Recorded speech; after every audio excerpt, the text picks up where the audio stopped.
is a question you never want to get asked. Is it February 2020 all over again? Remember back then when there were whispers of a virus spreading overseas? Those who prepared for it, the ones stocking up on toilet paper, were dismissed as somehow neurotic. 3 weeks later, though, the world shut down. It shut down for 2 years. AI executive Matt Schumer argued in a viral blog post this week that you've probably seen that this is another February 2020 moment, but it has to do this time with the AI revolution, that we are completely unprepared for the catastrophic changes that technology could bring to our world, and soon. The narratives around AI have been all over the place. On one end, you have doomsday warnings like Schumer's, and on the other, there's the more skeptical view that the hype is being driven by executives eager to please investors, and that there's still time for regulation and adaptation before AI wipes out large swaths of the workforce. In The Atlantic's March cover story, Josh Turangle offers one of the fullest pictures yet of what AI may mean for work. He draws from interviews with economists and policymakers and public statements from tech leaders to answer the big question: are we prepared for what's coming? Joining us, staff writer at The Atlantic, Josh Turangle, author of the article, America Isn't Ready for What AI Will Do to Jobs. We also have joining us co-host of the Prof G Markets podcast, Ed Elson. Josh, really good to have you. Great article. I read it after the Matt Schumer piece. It made me feel a little bit better, but only for a portion of it. I guess explain what you were trying to answer here. Yeah, look, I think there's a bunch of people who just want to know what's about to happen. And so rather than speculate about it, I just spoke to as many people as possible who know something about it. So you start with economists, I went to CEOs, politicians, and the tragedy of what's currently happening is that everybody's kind of looking at somebody else and saying, do you have this? You got this, right? And the fact is nobody has it. And there are a lot of reasons for that. Some of it really quite sincere. I mean, economists, they make their hay by looking backward. They can only do what they do by looking at data from the past. The challenge is that AI is not exactly like the disruptive technologies we've had in the past. So a lot of economists will refer to something like electricity, right? It's a big, general purpose tech. It came along, it took 40 years to disperse throughout the country. And with it came a bunch of productivity, a bunch of great stuff. But the time is what matters the most. Over the course of those 4 decades, everybody had time to adjust. If you were in a field that no longer needed to exist, you had time to go into a new field.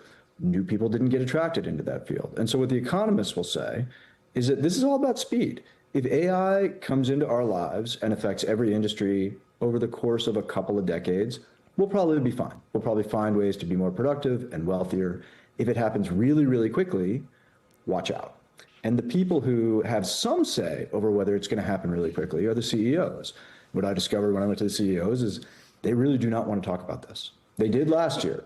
This year, not interested in talking about it for pretty obvious reasons, which is they don't want to be the face of we may cut a ton of jobs due to AI.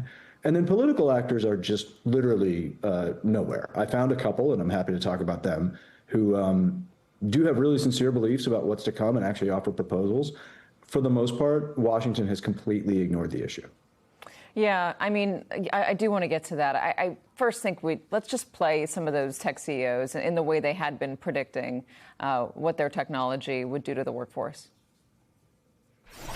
You've said AI could wipe out half of all entry-level white-collar jobs and spike unemployment to 10 to 20% in the next 1 to 5 years. Yes, that's shocking. That is the future we could see if we don't become aware of this problem. Artificial intelligence is going to replace literally half of all white-collar workers in the U.S. We're going to see 10-person billion-dollar companies pretty soon, like billion-dollar valuations. And the thing that in my little group chat with my tech CEO friends, there's this betting pool for the first year that there's a 1-person billion-dollar company, which would have been unimaginable without AI, and now will happen. The thing that I struggle with, I struggle with 2 things. One, that I'm going to have you explain to me Steve Bannon's idea as a reasonable, sane-sounding idea. That's one place I struggle. But then the other place I struggle, Josh, is fully understanding what that what an AI takeover actually looks like, functionally speaking. I understand software companies. I get that part of it. I don't get the rest of it. I don't get the drop-down effect. And then the second thing I don't get about that is if you wipe out all these jobs, 20%, 30%, 40, 50, whatever, or all of them in the future because AI is so exponentially good, who buys anything? Who has money to buy anything? And then what props up our economy? There's a downstream effect, but there's also an upstream effect. So I don't understand how any of this makes sense. Well, Katie, if it's any comfort, your confusion is shared by literally everyone. We've never been in a situation like this before. We've built our civilization on labor and labor in exchange for money. And so if, and I'll get into, each part of it, but basically there's no reason to believe that properly trained AI can't do a lot of the things that human labor can do. There's skepticism around it. I totally get it. The motives of the people driving this narrative are a giant hairball, right? The more they say the tech is dazzling, the more investment they can get. As someone who has used a lot of the technology, it's dazzling. And it can replicate a lot of human labor. It can also augment human labor if we're careful about the ways in which we do it. But left unattended, absolutely, it will come for every industry eventually. And so when we get to Steve Bannon, who happens to agree violently with Bernie Sanders, they think you need to be planning for the worst case scenario. They think that the United States government has enabled the pioneering labs to build these models, has given them more access to energy, more access to chips, and therefore deserves a stake. And in Bannon's mind, that's a 50% stake. He said to me, I know that the right is going to go nuts about this, but you have to regulate it. If you don't regulate it, what's regulation even for? So that's kind of where we're at. Is that this is becoming a horseshoe issue at a moment when populism is already quite high. And so I think you'll see the political consequences of AI very clearly by November 2026. Yeah, and let's just, I'm going to read what Steve Bannon, part of what Steve Bannon says to you. He says it as Steve Bannon would say it, so I'll just caution with that. He said, let's just be blunt. We're in a situation where people on the spectrum that are not quite frankly total adults, you can see from their behavior they're not, are making decisions for the species, not for the country, for the species. Once we hit this inflection point, there's no coming back. That's why it's got to be stopped, and we may have to take extreme measures. So again, he's proposing a 50% takeover of AI. He says he's ready to dismiss the national security concerns and the keeping up with AI concerns for his concerns about the American worker. Again, shared by Bernie Sanders, Ed, which makes strange bedfellows here. Are you seeing, and this is where I think the Democrats are missing a real opportunity. I've asked a number of Democrats who probably are running for 2028 how they feel about AI. And I haven't gotten an answer from them that comes close to, I'm worried about it and I'm worried about the American worker and we've got to regulate it.